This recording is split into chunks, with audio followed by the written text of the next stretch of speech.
Obviously, we made an acquisition today, adding Justin Faulk to our group. I'd like to, first of all, thank Joel Edmundson for his time spent with the St. Louis Blues. Joel was a great competitor and a great teammate, and we wish him nothing but the best moving forward. Justin comes with a very deep and strong resume, a player that's played in the league for a number of years, 27 years old, in the prime part of his hockey career. We feel he's tailor-made to today's NHL, a skater, someone that can transport and move the puck, touches both ends of special teams, and logged a lot of minutes over the years.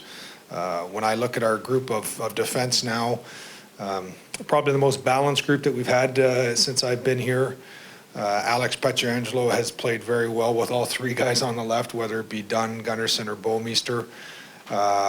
And obviously we know that Colton and Bouwmeester played very good last year, so I think it's going to give Mike and Craig a lot of different opportunities to have different pairs. One of the things too, just this year probably singularly, is that when you play late into the spring, fatigue can set in, and I think now having three sets of defensemen that, for a better term, you don't have to shelter or hide is going to be very advantageous. We saw a little bit last year how Alex's offense was able to grow as Bouwmeester and Parenko became the shutdown pair, for a better term. Petro was getting a chance to jump into the offense more and more, and we think that's going to be a big positive for him and for Faulk. Parenko's offense is still going to be there, obviously, but at the end of the day, we believe that we're a stronger team today because of the addition, and that's our goal this year, is to put our best foot forward and see if we can replicate some of the success we had in the second half of last year. With that being said, I'd entertain any questions you might have. Doug, how quickly did this come about? It started last Wednesday, or mid last week, I would say. Donnie and I talked, and it just started to pick up ground.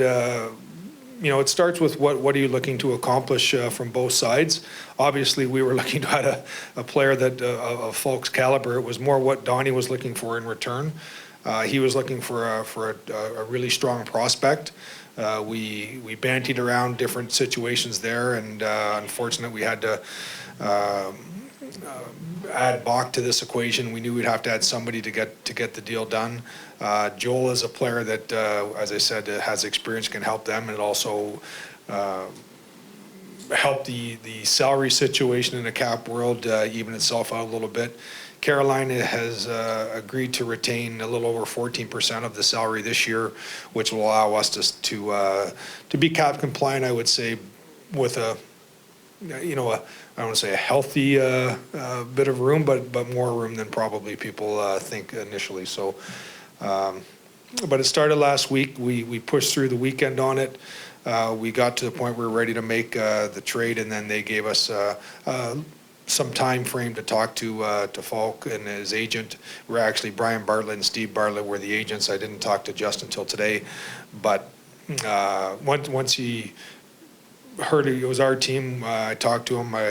It was late, I'd say Sunday evening. I said we'd talk on Monday, and we were able to get down to some work, and then it just sort of picked up steam from there. Was it a condition of the trade that you had to have an extension worked out before the trade? Yes, it was, and just because of what we were giving up, we didn't want to get into a situation when we were giving up for a player that we wanted this year, but not having some security and cost certainty moving forward. And to Justin and credit ultimately and his agents, they understood what we were trying to accomplish. Going in, I was quite honest that we have two high-profile restricted free agents that our goal is to try and sign, and to do that, we needed him to be understanding of the overall cap situation, and he was.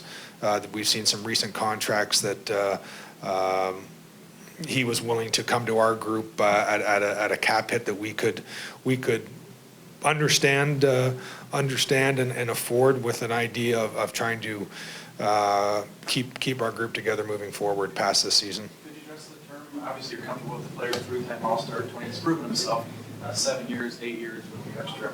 Just didn't feel like that was too long for this player.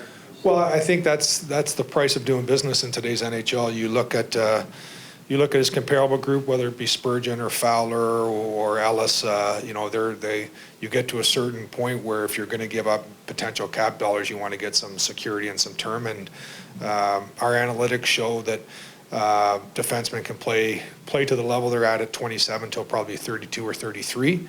At the tail end, you know, it's with all these players, you know, right now we need them to support us, and then maybe at the end we'll support them.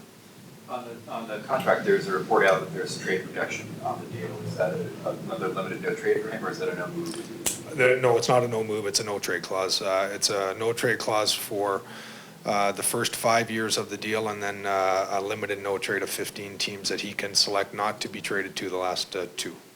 How does this, or does it affect resigning Petrovic and going forward? The fact that you're taking on the contract? Yeah, it certainly, ultimately, the pie is so big, and he's taken out a slice of it now, but our goal was to do this with the understanding that we felt we still had the ability, getting creative and doing other things to sign those guys, and that's still our mandate. Doug, he would have been attractive if he weren't a power play specialist, but the fact that he has that background has put up some pretty good numbers. Does that make him even more attractive? Yeah, I think he fits into the way the game is played right now. I think our forwards are going to appreciate, you know, every pair being able to get them the puck in the right spots. But the power play, he's scored power play goals. He's comfortable playing with the top players on the team, you know, in those high pressure situations. And again, that internal competition, whether it be forwards or defense, now we have guys that want to be at the top of their game to secure that ice time. And, you know, now Justin has to come in and wrestle that away from somebody. And if he's doing very good, someone has to come wrestle away from him. And that depth is something that we believe served us well last year. And quite honestly, since we've been here, we've tried to have deeper teams. And, you know, we don't have the highest priced athletes in the game, but we have a lot of really well-paid athletes, and that's sort of our mandate and our focus as we build a team. That's what we're trying to accomplish. Is it possible, obviously he's a right-hander, that you could have some righty pairings at times? Yeah, again, I don't want to coach the team, but looking around the league, there's very few teams that have 3 righties and 3 lefties that play together all the time. Ultimately, the ultimate goal would be have our best 4 players on the ice at the most important times, whether it's the last 10 minutes of games or at certain situations. I'll leave that up to Craig and Mike, but we talked about that prior to making this acquisition. Is there enough ice time for top players? And the feeling was that today everybody's healthy. And how long is that going to last? We're not really sure. But while it is healthy, again, I just think the ability to roll out, you know, when we talk about Dunn, Bow, and Gunny on the left and those 3 guys on the right, I think, you know, self-servingly, I think it's going to be 3 good pairs that can play against anyone. Did the signability of Edmundson, you know, he goes to arbitration, would be unrestricted, that factor in at all to your thinking here? No, not really. We have a lot of respect for Joel, and we would have attacked an extension for him in January just because of the way the system works. This isn't any correlation to the business that was held in July and August. That is just business, and we understand that and we expect that. And as you know, we can't be disappointed at Joel for going to arbitration because we took Ville Husso to arbitration. So you really can't have it both ways. Arbitration is just part of a process. I actually am in favor of arbitration because on August 4th, come hell or high water, you know you have your player signed.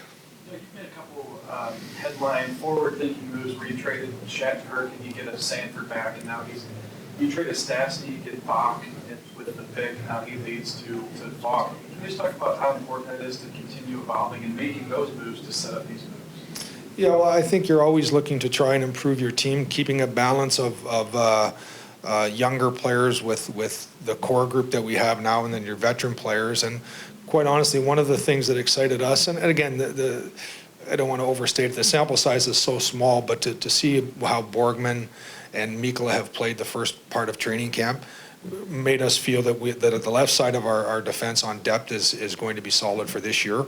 And then Pouliot, I thought, has had a good camp also.